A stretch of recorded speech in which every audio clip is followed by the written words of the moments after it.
yung kalsada na to? Papuntang Fort? Sorsogon? Di ba delikado dyan? Ngayon lang ako dadaan dito na area. Maraming dumadaan. Okay. Oh, dito ako tinuturo eh. Legazpi pala kasi dyan, no? Iwas na siya. Okay. Mukhang ito na ang ginagawa niyo flyover na. Kailan ang target dito matapos?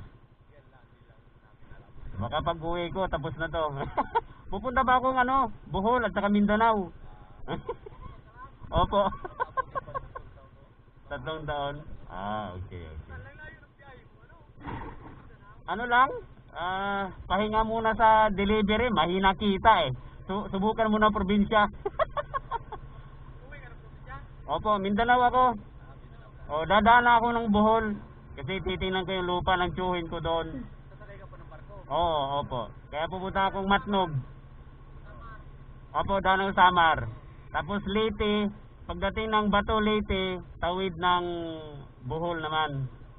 Another barko. Tapos December, Bohol to Mindanao naman ako. Mag-stay muna ako ng 2 buwan sa Bohol.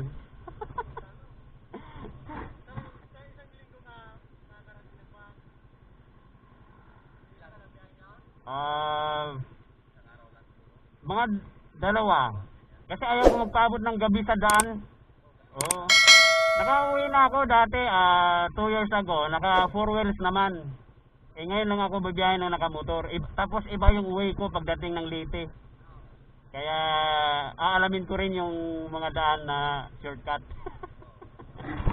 Opo. Ito dito ako tinuro kaya sabi ko akala ko sarado. Diretso na. Okay, ayos. Thank you po. Sir, mga sir. Good luck dito sa project nyo. Pabor sa amin to eh.